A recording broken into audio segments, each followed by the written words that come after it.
Hello నందు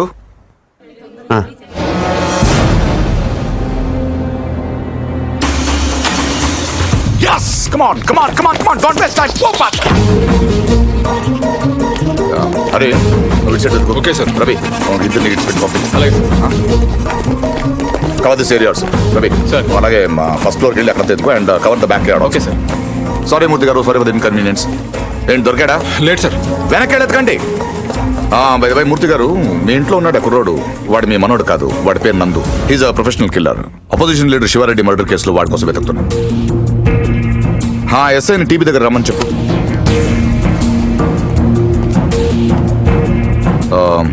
I'm sorry to say this మీ మనోడు ట్రైన్లోనే పోయాడు వాడి బాడీ గాంధీ హాస్పిటల్ మార్చరీలో ఉంది ఏంటి దొరకలేదు సార్ నాకు తెలుసు వాడు దొరకడు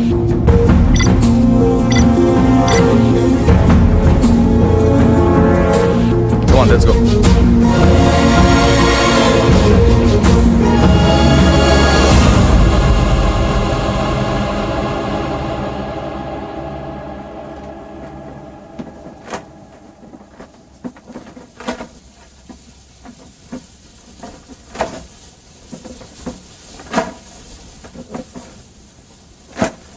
అసలు ఇంట్లో ఉంది మనవాడు కాడో ఎవడో బయటోడు వచ్చి చెప్తే తప్ప తెలుసుకోలేని స్థితిలో ఉన్నాం మనం. వాడు వచ్చాడని ముగ్గులేశారు, వాడు తింటాడని గారెలేశారు, వాడు వారసుడని మా మీద కేకలేశారు. ఇప్పుడు చూడండి నలుగురిలో ఎదవలం అయిపోయాం. అందుకే ఎవడన్నా వస్తే వెంటనే తలుపు తీయడం కాదు, ముందు ఆరాధియాలి. 12 ఏళ్ల తర్వాత అడ్రస్ వెతుక్కుంటూ ఇంటికి వచ్చిన వాడిని పార్దు కాకుండా ఇంకెవరనుకుంటావండి? Post man అనుకోవచ్చుగా. దేవుడి దగ్గర 3 పడ్డాక పోలీసులు వచ్చారు. అదే ముందు వచ్చుంటే ఏముంది, తీసేసిన ఆకులు, ఎత్తేసిన కుర్చీలు, పీకేసిన పందిరి, ఆటి పక్కన మన అమ్మాయి లైఫ్ లాంగ్ పెళ్లి పెటాకులు లేకుండా పడి ఉండేది. ఎంత ఈజీగా ఉన్నాయి ఆ మాట. పీటల మీద పెళ్ళి అయిపోతే ఇంకేమైనా ఉందా? 10 లక్షలు ఖర్చు పెట్టి చేశాం. ఆయన కర్మ కాకపోతే పూజారి గారింటికి రావుడు పోవడం ఏంటి, మన ఇంటికి రాక్షసుడు రావడం ఏమిటి చెప్పు. అసలు మన పార్థుని కూడా వాడే చంపేసి ఉంటాడన్నయ్య. ఏమో. శివారెడ్డిని చంపినట్టుకి ఇదో పెద్ద లెక్క చెప్పు. బాగా చెప్పావు. ఇంకా నయ్యం, పోలీసులు రావడం ఆలస్యమైనట్టయితే వీడిని అనుమానిస్తున్నాను, నన్ను చంపేసి ఉండేవాడు. ఏమో. కరెక్ట్ సార్, ఆడు చాలా దుర్మార్గుడు అండి. ఎంత దుర్మార్గుడు కాకపోతే నాయన్ని నెత్తి మీద తుపాకీ పెట్టి మీ పొలంలోంచి కంచి ఏం చేస్తాడు చెప్పండి. ఆడేం చేసినా మీ ఎవరికే తెలియదండి. మీ అమ్మాయి పెళ్లికి 10 లక్షలు ఖర్చు అయిందండి. మీరు పొలం అమ్మలేదు, మీ ఆడోళ్ళు బంగారం అమ్మలేదు, మన కృష్ణమూర్తి గారు గవర్నమెంట్ ఆఫీసర్ అయినా లోన్ తీసుకురాలేదు. మరి ఎలా జరిగిందండి? ఆడిచ్చాడండి, తాతగారికి 10 లక్షల రూపాయలు చెక్ ఇచ్చాడండి. ఈ విషయం మీ ఎవరికైనా తెలిసిందండి? తెలీదండి. పైగా మొత్తం మీరే ఖర్చు పెట్టి పెళ్లి చేసామనే ఫీలింగ్ లో ఉన్నారు చూసారండి. అందుకనండి ఆయన దుర్మార్గుడు అనేది. ఎప్పుడు చీకట్లో ఉండే పూజారి గారి ఇంటికి కరెంట్ వచ్చింది, వాళ్ళ అమ్మాయికి ఆపరేషన్ అయ్యి ఇంటికి వచ్చింది, అసలు వాళ్ళ ఇంటికే ఓ కళ వచ్చింది. వీటన్నిటికీ డబ్బులు ఎవడిచ్చాడండి? మళ్ళీ ఈడే 3 లక్షలు ఇచ్చాడు. నేనే సాక్ష్యం. ఎవరికైనా తెలిసిందండి? పాపం పూజారి గారికి ఏమో చీకట్లో కనపడక ఈయన చూసి రావడం అనుకుంటున్నారు. మీకు తెలిసినట్టు రాక్షసుడు నాకు తెలియదు కదండి. ఇంకా మీరేం భయపడక్కలేదు సార్, తప్పు బయటపడిపోయింది కదా, ఈ పాటికి పారిపోయి ఉంటాడు.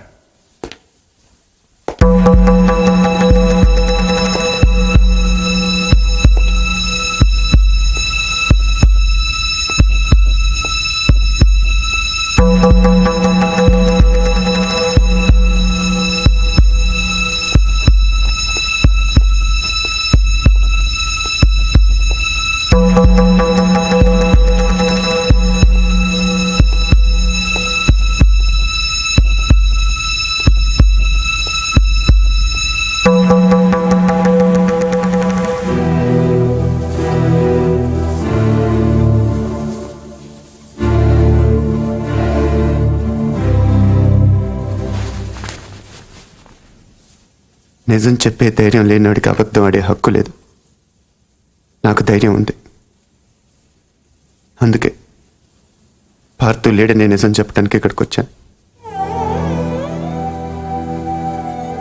కానీ ఆవిడని చూశాక పార్థు రాలేడని చెప్పాలనుకున్నాను.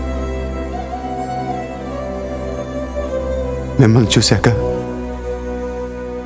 ఆ మాట కూడా చెప్పలేకపోయాను. అబద్ధం ఆడాను, అబద్ధం మాత్రమే ఆడాను, మోసం చేయలేదు. రెంటికి పెద్ద తేడా ఏంటో. నిజం చెప్పకపోవటం అబద్ధం, అబద్ధాన్ని నిజం చేయాలనుకోవటం మోసం. నేను పార్థుని అబద్ధం చెప్పాను. నేనే పార్థు అవ్వాలని మోసం చేయలేదు. అందుకే ఎవరు అనుమానించినా భరించాను, ఎవరు అవమానించినా సహించాను, ఎవరు ప్రేమించినా తలంచాను. పోలీసులకు దొరకకుండా తప్పించుకున్నా వెనక్కి తిరిగి రావడానికి కారణం ఒకటే ఈ ఇంట్లో నేను సమాధానం చెప్పాల్సిన మనుషులు ఇద్దరున్నారు. ఒకళ్ళు మీరు, ఇంకొకళ్ళు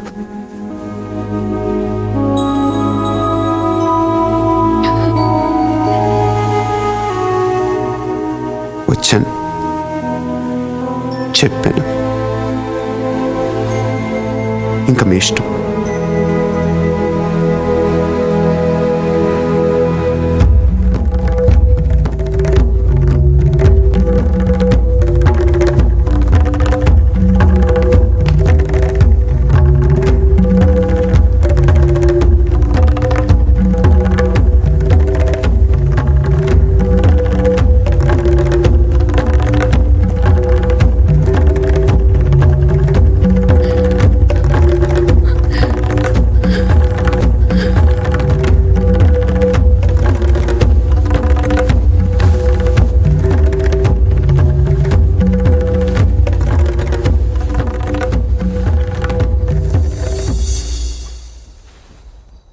కింద వాళ్ళందరూ నిన్ను రకరకాల ప్రశ్నలు అడిగారు.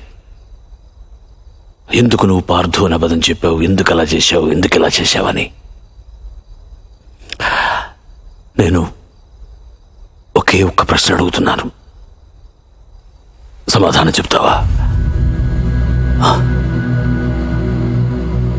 ఎవడో రైల్లో పోలీస్ కాల్పుల్లో చనిపోతే నీ దారిన నువ్వు పారిపోకుండా వాడి ఇల్లు వెతుక్కుంటూ ఇంత దూరం ఎందుకు వచ్చావు?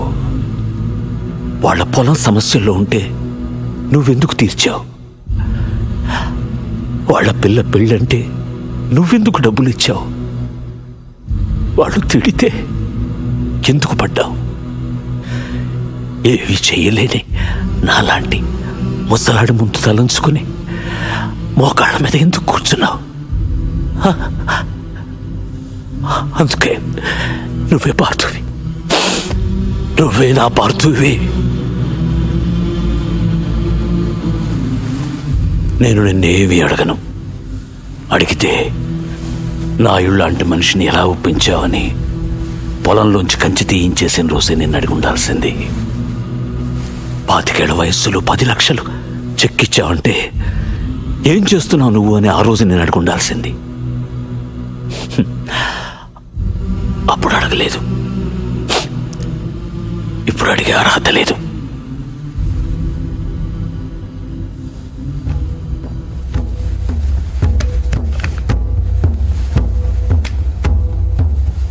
ఇది నా కొడుక్కు నేను కొనిచ్చాను.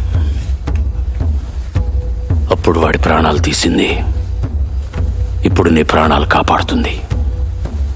నువ్వు నేరం చేసావని వాడెవడో అన్నాడు, ఇప్పుడు యుద్ధం చేయమని నేను చెప్తున్నాను.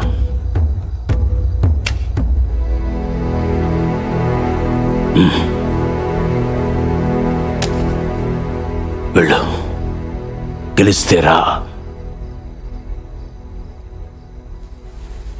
గెలవకపోతే నువ్వేమైపోయావనే నిజం నాకు తెలియనివ్వకు. ఈ వయసులో నాకు కావాల్సింది అబద్ధాలు నిజాలు కావు, జ్ఞాపకాలు. నీ వల్ల అవి నాకు బోల్డెన్నున్నాయి, చాలు.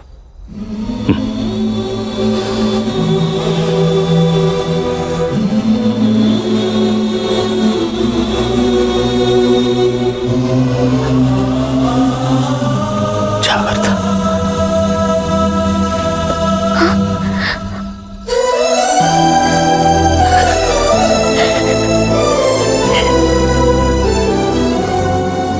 నేను వస్తాను.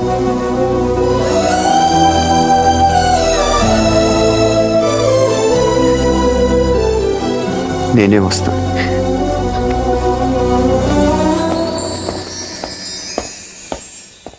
పొజిషన్ ఏంటే బ్రహ్మాండంగా ఉందండి ఉత్తరాంధ్ర కూడా స్వీప్ అని అంటున్నారు ఎన్ని సీట్లు ఫోన్ వస్తాయి? సార్. 30కి దగ్గర తర్వాత మాడతా 30 అంటే వరకు మనుషులు ఇలా సార్. కాదు కానీ.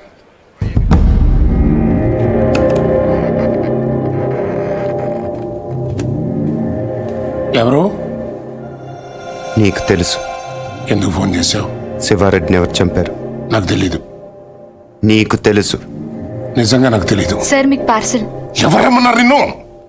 నేనే పంపాను. ఎటి నువ్వు శివారెడ్డిని చంపమని ఆ రోజు నాతో ఫోన్లో మాట్లాడిన రికార్డ్ చేశాను. అదే ఆ క్యాసెట్. నువ్వు నిజం చెప్పకపోతే ఒరిజినల్ క్యాసెట్ సిబిఐకి ఇస్తాను. ఎంత కావాలి? ఏం కావాలని అడుగు బాజిరెడ్డి. ఆ రోజు నాతో మాట్లాడాక ఇంకెవరితోనో మాట్లాడు. వాళ్ళెవరు? ఏం మాట్లాడు? సైలెంట్గా ఉండటానికి ఇది లైబ్రరీ కాదు బాజిరెడ్డి. మాట్లాడు. ఆఖరి సార్ అడుగుతున్నాను బాజిరెడ్డి. అప్పటికి చెప్పకపోతే నువ్వు నన్ను చూడాల్సి వస్తుంది.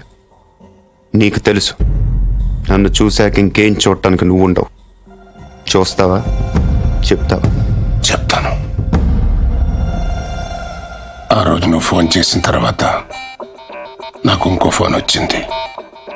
ఆ ఫోన్ చేసింది నీ ఫ్రెండ్ మళ్ళీ. మా వాడిని ఎంత అడిగాడు? 1.5 75 ఇవ్వండి, నేను చేసి పెడతాను. 1 మినిట్ ఉండు. మరీ 75 కాదు కానీ 2 కోట్లు ఇస్తే తీసుకో. కానీ మిస్ అవ్వకూడదు, వేసేయాలి. ఆఫర్ నచ్చితే ఆదివారం గెస్ట్ హౌస్ వచ్చగలరు. సరే.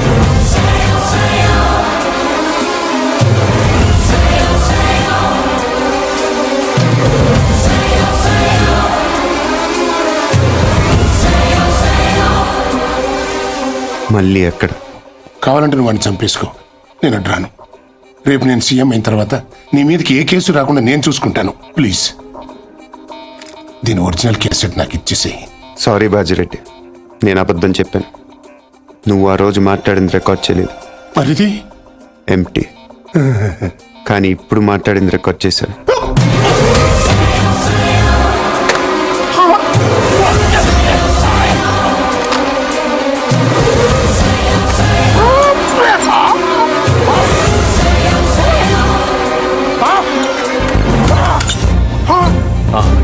ఏంటి ఎంతసేపు? ఫోన్ డెడ్ అయింది. చాలా బిజీగా ఉన్నారు. ఈవినింగ్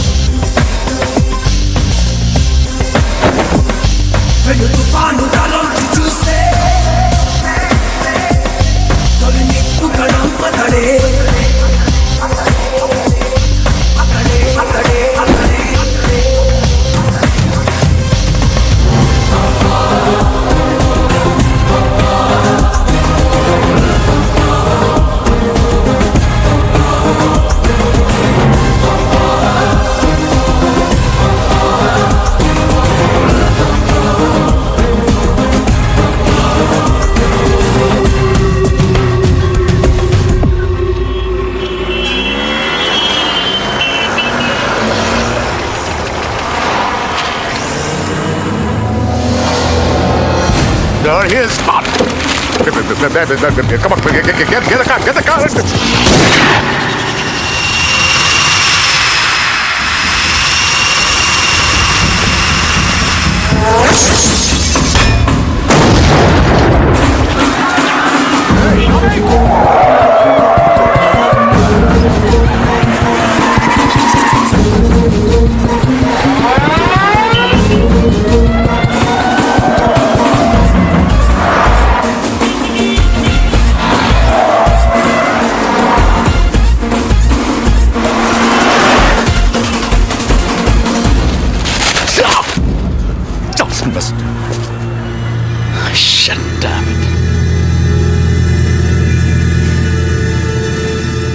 అసలు ఎందుకు కలిసావు? ఎంత తీసుకున్నావు? How much?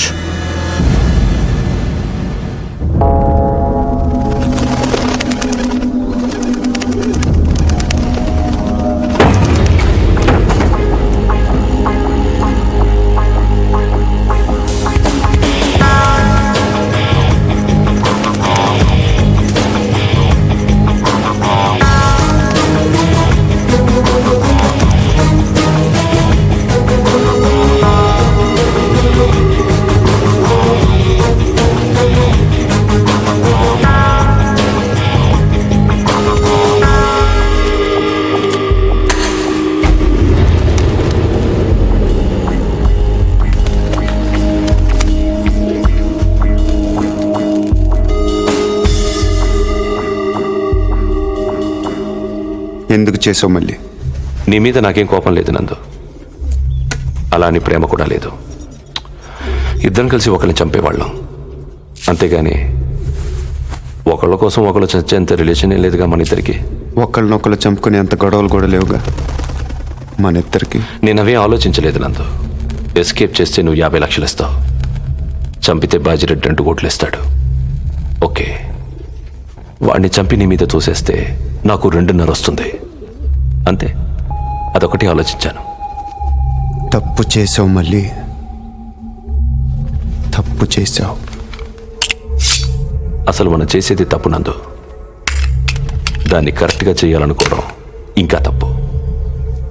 చంపడం తప్పు కాదు మళ్ళీ, మన్ని చంపాలనుకునే వాడిని చంపటం యుద్ధం, మన్ని కావాలనుకునే వాళ్ళని చంపటం నేరం, మన్ని మోసం చేయాలనుకునే వాడిని చంపటం న్యాయం. నువ్వు నేరం చేసావు.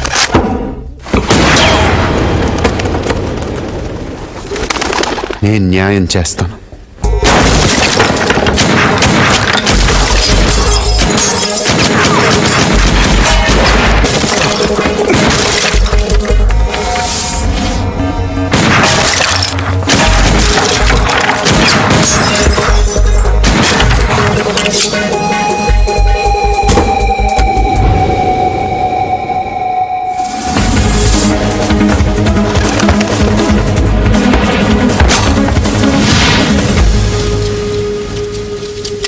లేట్ అయ్యో మళ్ళీ.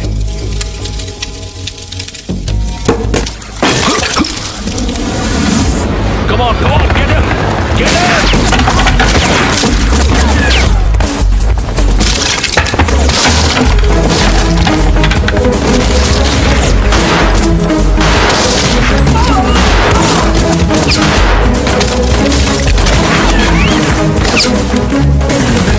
Come on, get him faster! Hey, go that side, look it!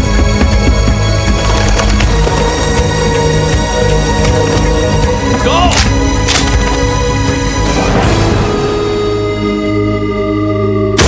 Shoot him! Shoot him!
తొందరపడ్డావు నందు. మరి నీ ఎంత మంచోళ్ళు బతుకుండకూడదు. నాకు ఇష్టం ఉండదు.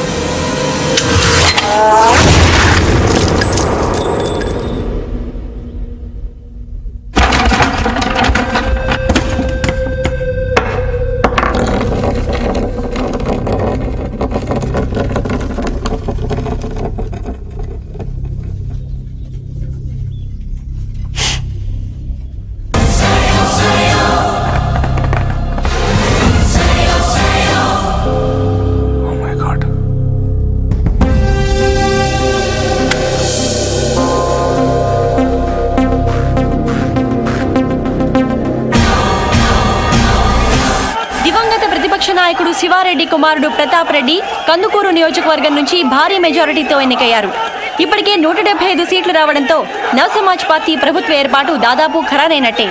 ముఖ్యమంత్రి అభ్యర్థిగా శ్రీ బాజిరెడ్డి పేరు పరిశీలనలో ఉన్నట్టు తెలుస్తోంది.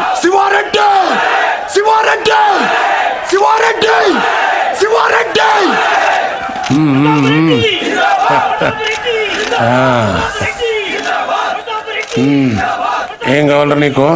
హోమా, రెవెన్యూ, ఫైనాన్సా? మా అయ్యన్ చంపినోడి ఫోటో కావాలి బాబాయ్. నువ్వు సీఎంగా ప్రమాణ స్వీకారం చేస్తుండే పాటికి నటి రోడ్డు మీద అడ్డంగా నరికేస్తాను కొడుకుని. ఇప్పుడు ఆ గొడవలను ఎందుకు లేరా? సరదాగా ఎంజాయ్ చేయి. సార్, మీ గురించి ఎవరో రవంట సిబిఐ నుంచి వచ్చారు.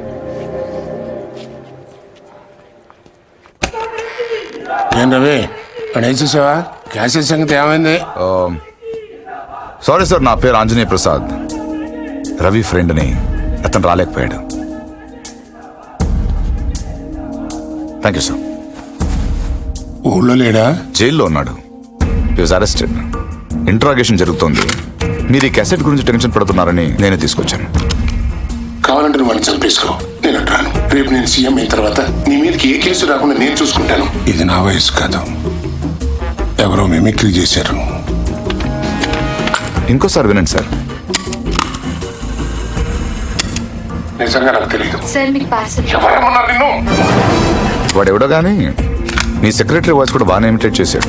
వీడియోలు చూపిస్తేనే గ్రాఫిక్స్ అంటున్నారు. ఇంకా ఈ ఢాల్కా టేబుల్ కోర్టుకి ఏం సరిపోతాయి? ఒకవేళ సరిపోయినా వాదనలు వాయిదాలు అయ్యేసరికి నువ్వు ఉండవు, నేను ఉండను. ఒప్పుకుంటాను, కానీ బయట శివారెడ్డి కొడుకున్నాడు చూసారా, వాడితోనే ప్రాబ్లం. కుర్రోడు కదా, కోర్టుకున్నంత ఓపిక వాడుకుంటదు. టేప్ వినగానే కాల్ చేస్తాడు. బాజిరెడ్డి గారు, శివారెడ్డి చేస్తే మీరు సీఎం అవుతారు, కానీ శివారెడ్డిని చంపితే మీరు నేరస్తుడవుతారు. ఇంత చిన్న లాజిక్ ఎలా మిస్ అయ్యారు మీరు?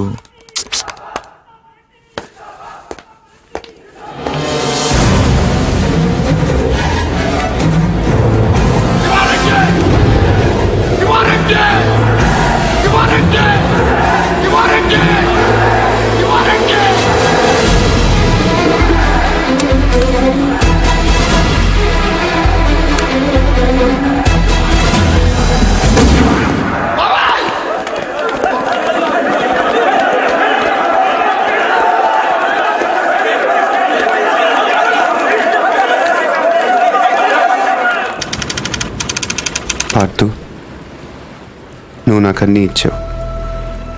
ఇల్లు, తాతయ్య, ప్రేమ, అన్నీ. నేనే నీకేమి ఇవ్వలేకపోయాను, కనీసం కప్పు కాఫీ కూడా. నేను నీ పేరు తీసుకున్నాను కాబట్టి దానికి చెడ్డ పేరు రాకుండా బతుకుతాను. అదే నేను నీకు ఇవ్వగలిగేది.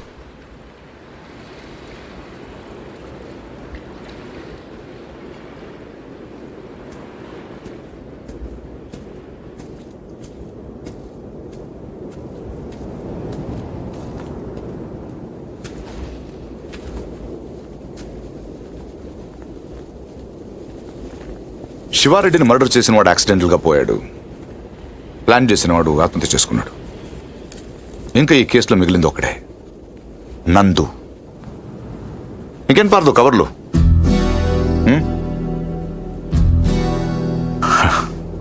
గో, తాతయ్య గారికి సారీ చెప్పానని చెప్పు. బై ది బై, ఇంకా దీని అవసరం నీకు ఉండదనుకుంటా.